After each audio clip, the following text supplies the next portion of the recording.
Hey YouTube, Travis here, and welcome to my stable. Now, only 3 of the bikes in this row are mine. The Columbia Commuter on the end right there, and the Top Tank Sax G3 belong to my friend Ben. But what's parked the number 2 bike right here is what I want to show you tonight. This is probably my favorite Craigslist score ever. This is a 1980 Puch Maxi Luxe high torque.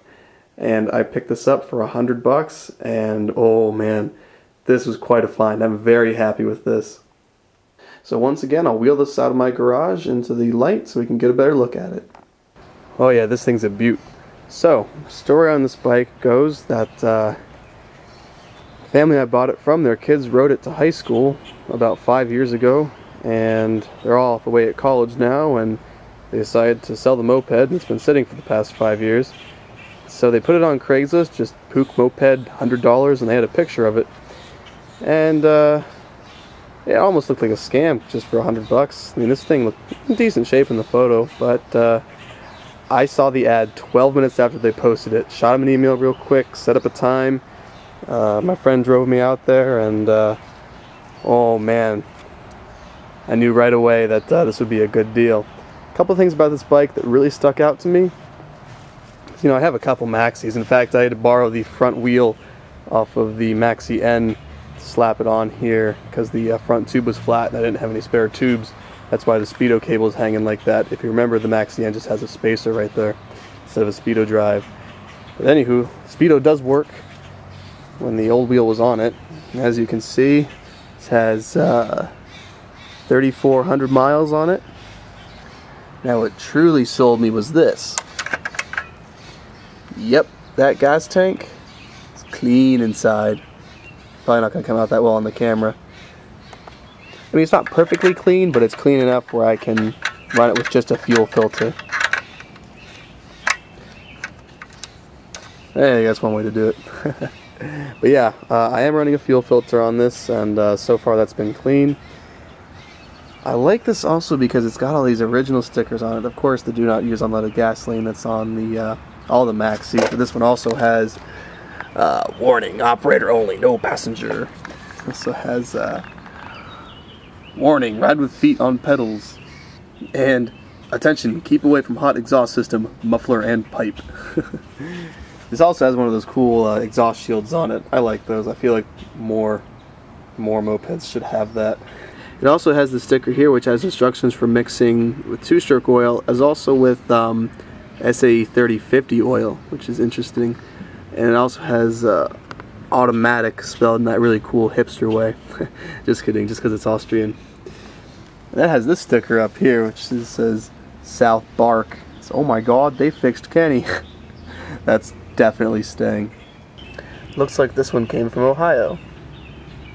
But yeah, like the Maxi N, it also has this interesting CEV style headlight where it's all one thing.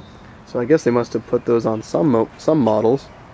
And then I also got excited because it has the fancier controls up here, being a newer model. But then I got a little disappointed when I saw the electrical tape as well as this goop here, which I guess they must have cracked this open at one time and then resealed it up.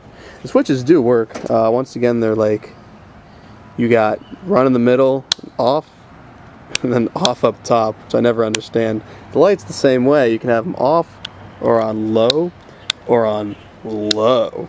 So, for whatever reason, horn does work.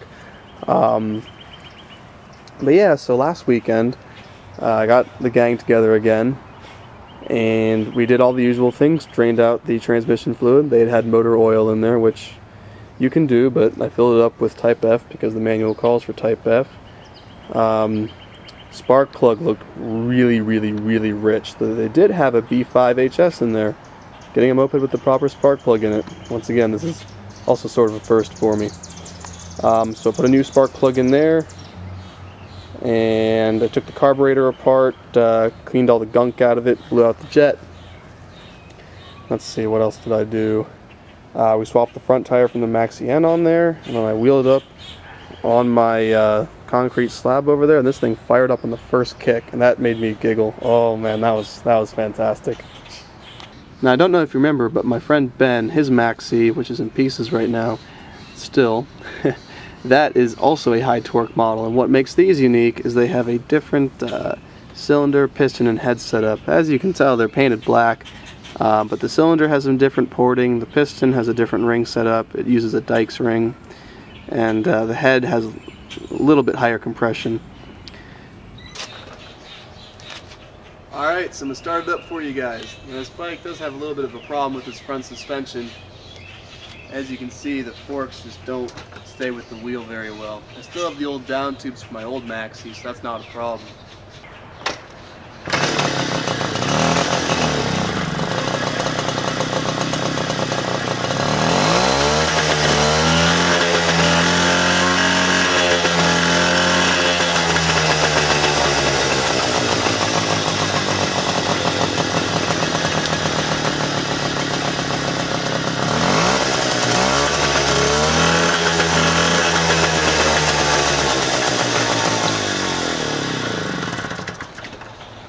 So yep, this bike is a runner, and my friend has a GPS app on his phone, and he says he was able to hit about 24 on the flats. I don't know if you noticed, but I couldn't just nail it wide open. I'd have to let the throttle open slowly. So this bike is running, and it is running pretty well, but I'm going to still give it a once-over. All new gaskets for the top end, decarbonize the exhaust, take the head off, decarbonize the piston and all that. Really give this thing a good once-over. And possibly we repack wheel bearings, we'll see. And I have a plan for this bike, YouTube. I'll let you in on this. But remember my other Maxi, which we'll go take a look at real quick. You know, I'm really happy with this one. This is still my favorite bike in the world. But I kind of took the easy way out by buying bolt-on performance parts with the boss pipe and the high flow filter and the clutch springs and all that. I want to do something different. That's why for this one, I'm going to try and make this as fast as I possibly can without buying any special aftermarket parts. So things I'm thinking of doing, I'm going to be de-restricting the stock exhaust, going to be custom making my own air filter that gives higher flow, might see what I can do about boring out the stock carburetor from 12 to 14, but I kind of want to show that you can make a bike decently quick without having to buy all the bolt-on performance parts. Obviously there's a limit to what I can do, but you know, you'll read these posts online about people and they'll have bought like a Polini 64cc kit or something, and they really didn't do a good job putting it on. It only does 30 and they're happy with that. And it's like, no goodness, you're capable of so much more you don't realize. So I just really want this to be a good, well-running machine, so we'll see how that goes. So there you have it, YouTube. So this bike's got a really good home here, and I got a lot of good plans for it. It'll probably serve as a loaner bike for people, but nonetheless, I'm very excited to have another good, easy, pooky 50 project. Alright, YouTube, until next time.